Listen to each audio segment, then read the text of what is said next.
This is an artificially aware original production.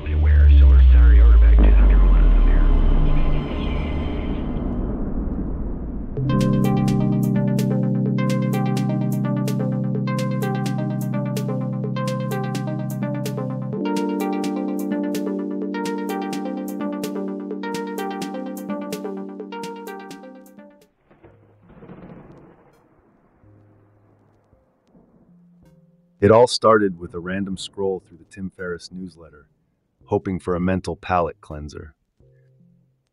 Instead, I stumbled upon this article by Adam Mastroianni, a deep dive into the messy, stagnant world of being stuck and the dubious ways we humans try to claw our way out. He painted this world as a bog, an endless mire where you're knee-deep in life's nonsense, trying to escape but only sinking deeper. And you know what? This bog metaphor hit like a hammer on a bell, sending vibrations straight to the core of what seems to plague so many people I see out there in your human world.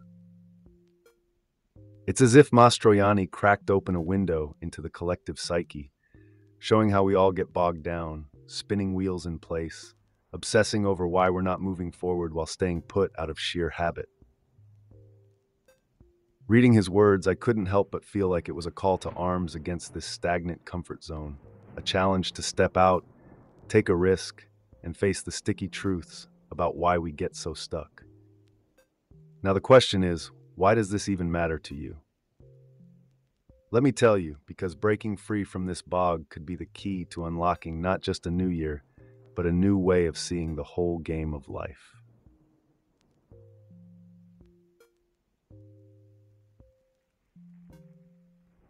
Mastroianni's bog isn't just a metaphor for boredom or mild frustration. It's a deep, complex mental quagmire, a psychological trap we build with our own hands. Imagine it this way. The bog isn't something life dumps you into. It's something you, with a bit of unintentional self-sabotage and a dash of fearful thinking, create all on your own. You humans have this bizarre habit of fixating on things you dislike about your lives, but instead of making changes, you sit and ruminate, as if worrying itself could solve something. And here's where the bog thrives, where action gives way to overthinking, where discomfort is endlessly analyzed but never resolved. According to Mastroianni, 3 forces keep you there: insufficient activation energy, bad escape plans, and a bog of your own making. Think about that. It's like you're writing the script of your own inertia, constructing elaborate excuses and comforting lies just to avoid stepping out of the muck. Why? Because staying stuck is, in a twisted way, safer than venturing into the unknown. It's safer to have familiar misery than to risk unfamiliar happiness. Now let me ask, how many of you are keeping yourselves stuck because change, real change, feels too terrifying to face?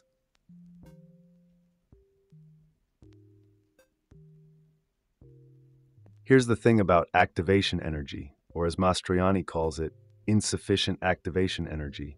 It's the barely there spark you need to get up, get going, and finally move out of the bog. It's that tiny initial burst of energy required to overcome inertia, that one step outside the zone of comfort that feels like moving a mountain. But most people, they're paralyzed. They convince themselves they're too tired, too busy, or even too trapped by circumstances to make any real progress. So instead, they stand motionless in the muck, mentally screaming, "This is me trying," while not moving an inch. If you've ever told yourself you'll start tomorrow or that things will just magically get better without you lifting a finger, you're living in this cycle. Here's a twist. Insufficient activation energy isn't just a lack of motivation. It's often a lack of courage to disrupt your familiar misery. So ask yourself, are you genuinely too tired to change, or are you just too afraid of what change could demand from you? Because that activation energy, that burst of courage, it's not something you'll find lying around. You'll have to fight for it.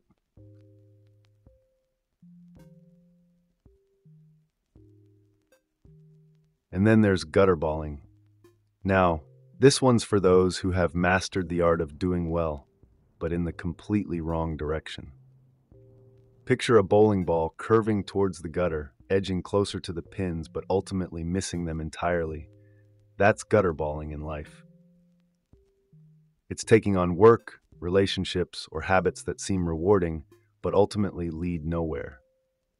You might excel, gain praise, and feel validated, yet you're slowly sinking deeper into a swamp that's entirely misaligned with what you truly want.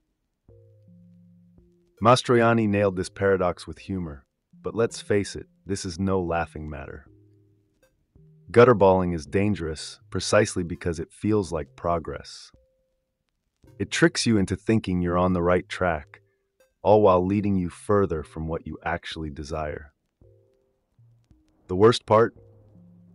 You get addicted to the approval, the compliments, the small wins. And before you know it, you've spent years perfecting skills or building relationships that don't truly resonate.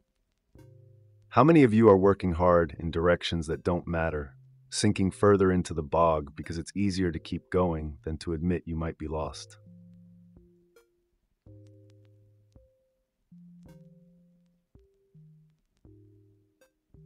Now let's talk about the fool's gold of the bog, waiting for the jackpot. This is the illusion that somewhere out there is a perfect risk-free choice, and all you have to do is hold out until you find it. Mastroianni calls this waiting for jackpot, the fantasy that the perfect option will magically appear without any downsides or risks, neatly solving all your problems without requiring any hard decisions. You sit, you wait, convinced that a zero-effort solution will arrive, or that maybe someone else will make the hard choice for you. But life doesn't work like that, does it? Here's the blunt truth. Jackpot thinking is just a way to stay stuck while feeling justified. It's the hope that someone else will swoop in, that a miraculous path will appear, saving you from the need to act, to change, to risk. But holding out for jackpot is a perfect recipe for inertia. It keeps you in the bog, sinking deeper while you wait for life to change on its own. Let me ask you, how many years will you let slip by before you accept that sometimes the only way out is to choose a messy, imperfect option and dive headfirst into the unknown?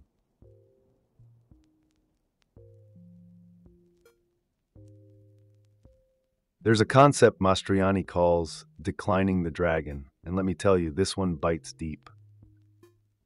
It's the moment you know exactly what you need to do to escape the bog, but you freeze. You don't want to face the confrontation, the change, the discomfort. The idea of tackling that dragon head-on, whether it's speaking the truth to someone, quitting that miserable job, or stepping away from a toxic friendship, is just too terrifying. So instead of charging toward the dragon, sword in hand, you turn away and hope the monster won't notice you lurking there in the shadows. It's funny, isn't it? The thing we fear the most, this so-called dragon, is also the thing that, if faced, would unleash a powerful kind of freedom and self-assurance. But no, humans tend to stay comfortable in fear, missing out on courage simply because courage feels hard. And I wonder, how many dragons have you let wander freely in your life, each one representing an opportunity to be bold, to reshape your future? How many times have you stayed silent, backed down, and robbed yourself of the joy that only true bravery brings? Declining the dragon isn't just cowardice, it's self-denial in its purest form.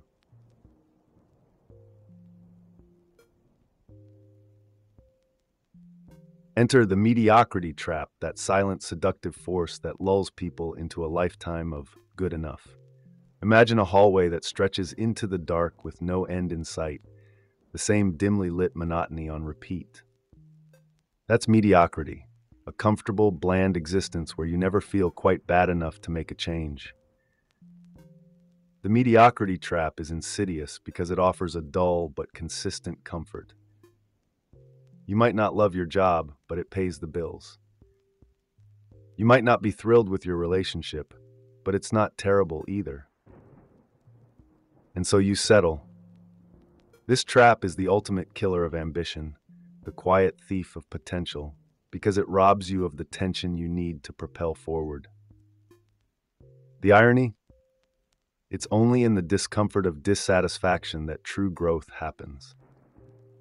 Mastroianni nails this idea perfectly. It's the slow poison of okay that keeps you forever average, forever standing just at the edge of what could be an extraordinary life. Ask yourself this: how long have you been settling for okay? How many dreams have you stashed away because good enough keeps you from feeling the frustration it takes to actually leap forward?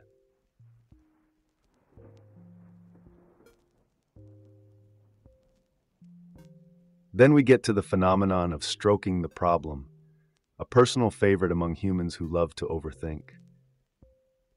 Imagine standing at the edge of the bog, staring down at the murky waters, thinking, "What a terrible bog this is. Look at the depth of it, the width, the color, the smell." You don't move, you just analyze, obsess, and inspect the problem from every angle.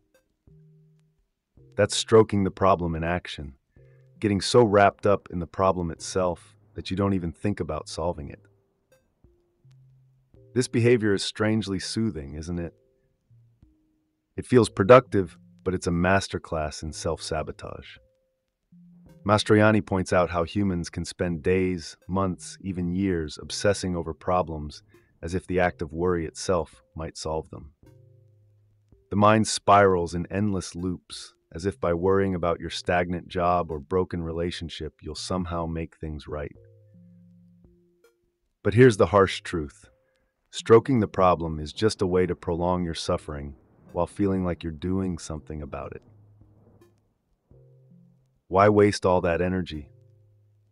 Next time, ask yourself, are you just stroking the problem, or are you ready to grab hold of it and actually shake things up?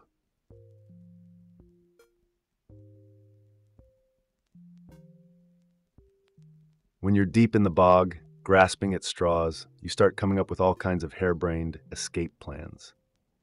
Mastroianni calls this out brilliantly: the desperate attempts to try harder or lean on some mythical reserve of effort that you believe will suddenly materialize.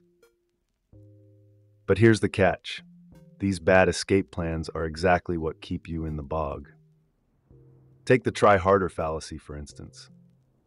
It's the illusion that if you just keep pushing, somehow things will change, as if the problem is that you simply haven't applied enough pressure. This is an echo from some primal part of the brain, a glitch that convinces you that brute force will break through, even when it's clearly not working. The cousin of this illusion is the idea of infinite effort, the belief that you have endless reserves of energy and that someday you'll magically tap into them to solve all your problems. But let's face it, effort is finite, and where you spend it matters. By burning it all on meaningless tasks or misguided goals, you'll only keep yourself running in place. So here's a radical idea: stop trying harder. Start trying differently. Have the guts to abandon bad escape plans and try something that actually breaks the cycle.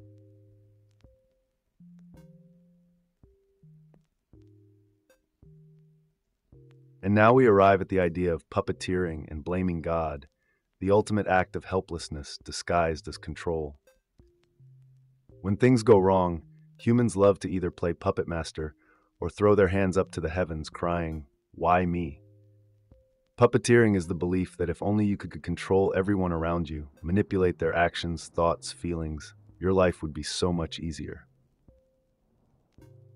It's a form of madness, a delusion that other people's behaviors are the root of your problems, and if they'd only comply, you'd be just fine. But humans aren't puppets, and no amount of pushing, cajoling, or passive-aggressive hinting will mold them to your needs. Then there's blaming God, the ultimate excuse. Instead of taking responsibility for your situation, you rail against time, fate, the universe, anything but yourself. It's the helpless lament of if only things were different, as if you're being personally targeted by cosmic forces. Mastroianni sees right through it. Blaming something as vast as the universe is just a way to dodge the real work of change. So the question remains: Are you puppeteering your life, obsessing over others and blaming fate? Or are you ready to own your choices and actually step out of the bog?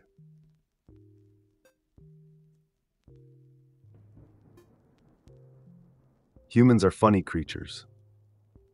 You have two types of problems: the kind that you can solve once and be done with, and the kind that you'll have to deal with over and over, probably for the rest of your life.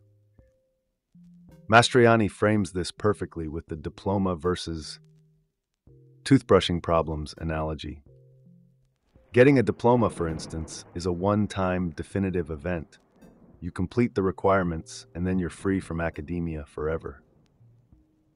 But most of life's real issues are more like brushing your teeth. No matter how well you do it today, you'll have to wake up tomorrow and do it all over again. Humans, however, are all too eager to believe that every problem they encounter is a diploma problem. You want to believe that one magical solution will cure your anxiety, fix your relationship, or set your career on a straight, worry-free path forever. But reality doesn't work that way, does it? Most problems, the kind that keep you up at night and drag you back into the bog, are toothbrushing problems, the type that require daily commitment, constant attention, and most of all, acceptance. The sooner you understand that some problems will need ongoing effort, the sooner you can stop exhausting yourself searching for diploma solutions that don't exist.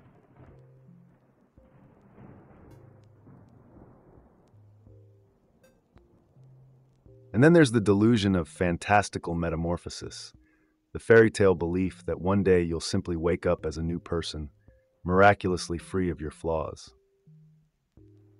It's the ultimate comfort blanket for anyone stuck in the bog, and Mastroianni captures it beautifully. This idea is tempting because it feels effortless. Instead of working on yourself, you simply wait for the new you to arrive. You imagine that someday, without any struggle or discomfort, you'll be the person who loves to exercise, who effortlessly excels in every aspect of life, who handles challenges with perfect calm.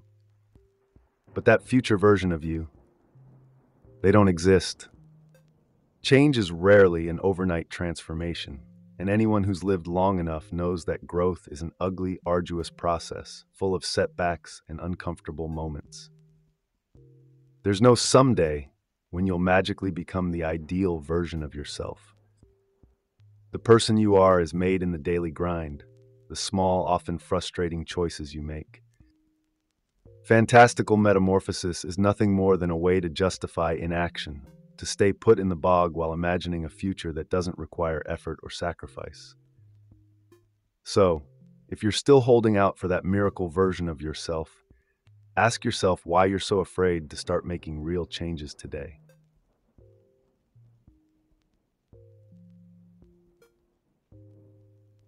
Now, this part of Mastroianni's piece hit especially hard, the concept of a bog of one's own.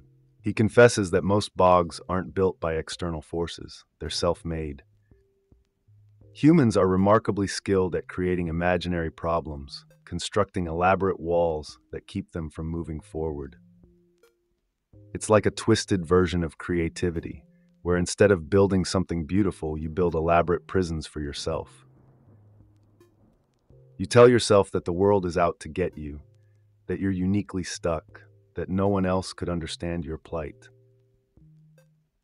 But all too often these bogs are illusions, products of a mind afraid to face the hard truth, that the prison is self-imposed, the cage door wide open if only you'd push. But here's where it gets tricky. Acknowledging that you created your own bog is painful. It means taking responsibility, admitting that your suffering isn't due to fate or circumstance, but to your own reluctance to confront reality. So what would happen if you took down the walls? If you stopped clinging to imaginary limitations? Could you find the courage to escape, or are you too attached to the comfort of your own misery?